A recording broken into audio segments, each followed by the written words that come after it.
Salut mon sportif et bienvenue sur ma chaîne Alex Levent. On ne perd plus de temps.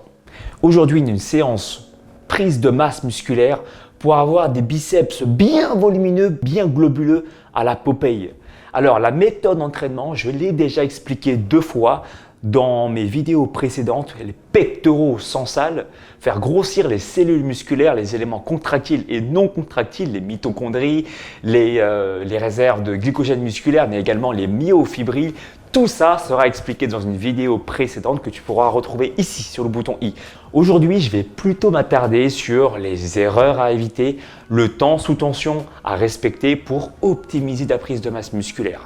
Sans plus attendre, je te montre comment bien te placer. Alors, tu vas choisir des bandes élastiques comme je te le montre là en vidéo.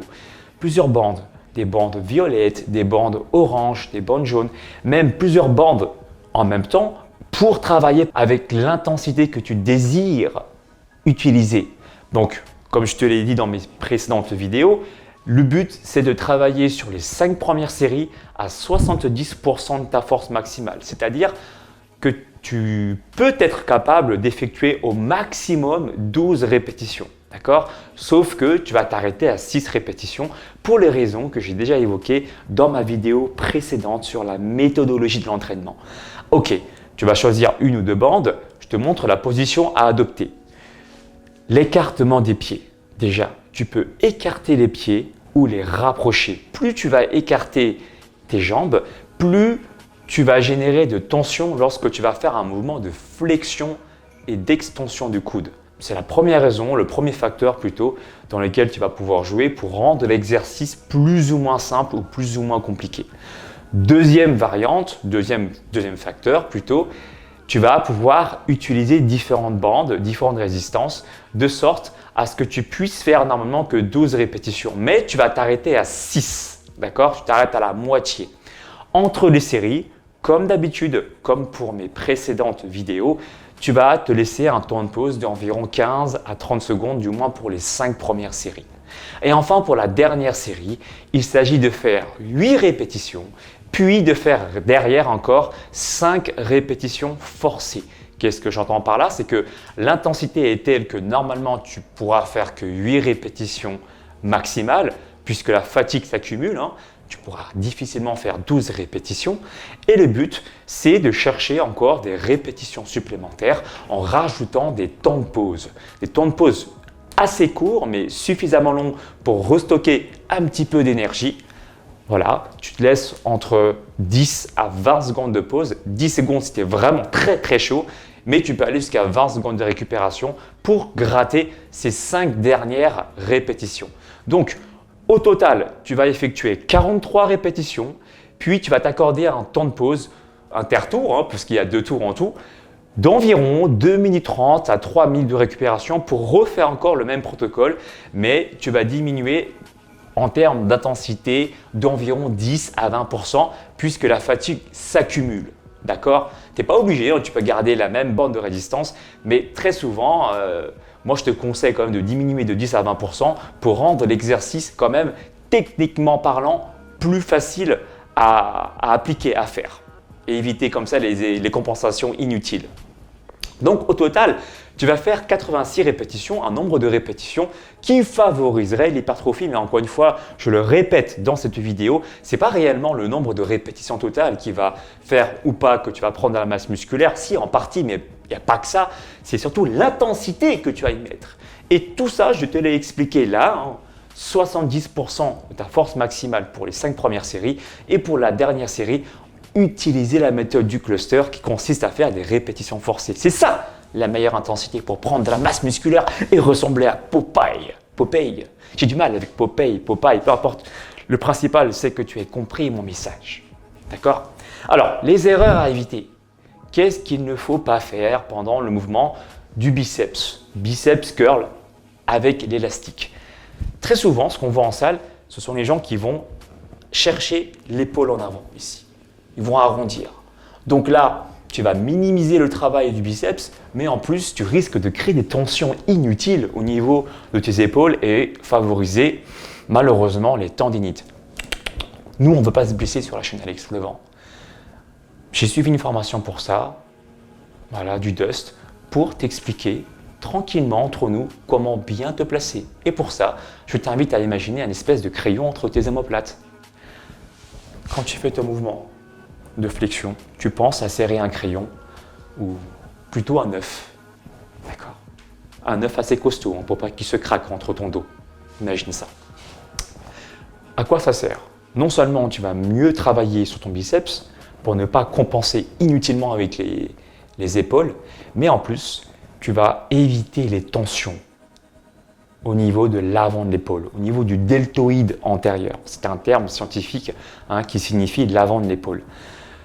Deuxième chose, c'est une règle qui ne change pas. Pense à serrer tes abdominaux. Non seulement tu vas travailler le grand droit pour avoir la fameuse table de chocolat en respectant bien sûr un programme alimentaire qui soit en adéquation avec cet objectif. Une troisième erreur à éviter, évite d'avoir les coudes qui avancent vers l'avant. En tout cas, qui avancent trop vers l'avant. Pourquoi? Parce que tu vas minimiser comme ça le travail du biceps et les épaules vont prendre le relais. C'est très bien d'avoir les épaules musclées, mais ce n'est pas le thème de cette vidéo. En travaillant à 70% de ta force maximale, tu es à la limite entre l'hypertrophie, entre de l'hypertrophie sarcoplasmique et de l'hypertrophie myofibrillaire. Souviens-toi, au début de la vidéo, je t'ai expliqué ça. Le but de cette méthode, c'est à la fois de développer les éléments non contractiles de la cellule musculaire, à savoir les cellules musculaires qui composent du coup tes biceps, donc tes cellules musculaires. Tu vas faire grossir à l'intérieur les éléments non contractiles, les mitochondries, les réserves de glycogène, mais tu vas aussi faire grossir les éléments contractiles, les myofibrilles étant les éléments qui composent, qui constituent les fibres musculaires. C'est pas génial de savoir tout ça? Alors, je pense avoir fait un petit peu le tour, c'était plutôt rapide comme explication. Oh bien Alex Levent, qu'est-ce que c'est que le temps sous tension? Je vais t'expliquer tout ça. Il est hors de question que tu ressortes de cette vidéo sans savoir ce que c'est. Il s'agit tout simplement du temps de contraction pendant un exercice ou pendant une série ou pendant une répétition. Là, entre autres, on va parler en termes de temps de répétition, de temps sous tension dans la répétition. Alors, dans la répétition du biceps curl, il y a deux phases, une phase de montée, une phase de descente. Pendant la phase de montée, on va plutôt privilégier une phase dynamique, parce que ça a été déjà démontré dans plusieurs études que c'était plutôt favorable à l'hypertrophie, le fait de travailler de façon dynamique pendant la phase concentrique, pendant la phase où tu vas monter, et pendant l'autre phase, la phase où tu vas descendre, aussi appelée la phase excentrique, je te propose de retenir la charge élastique en comptant environ 3 à 4 secondes. Plus tu vas allonger le temps sous tension, plus tu vas favoriser la prise de masse musculaire. D'accord? Et puis ensuite, si jamais tu travailles avec un partenaire par exemple, ce qui peut être également efficace, c'est qu'il se mette par exemple sur les genoux et il va venir tirer la bande élastique en plus de la résistance générée déjà naturellement avec la bande pour augmenter l'intensité lors de la phase excentrique. Je pense avoir fait le tour du sujet. Donc je te répète, je te resynthétise. Les 5 premières séries, d'accord? 6 répétitions, tu peux en faire 12 mais tu t'arrêtes à 6. Tu travailles donc du coup à 70% de ta force maximale et il faut d'abord tester avant de faire ta première série. Teste les différentes bandes élastiques. Je ne sais pas moi, par exemple la bande verte avec la bande jaune, ou bien la bande jaune avec la bande orange si tu es plus fort, ou bien la bande violette, etc. etc. D'accord? L'idée c'est de faire en tout 6 répétitions, sachant que la première série, tu serais normalement capable de faire 12 répétitions.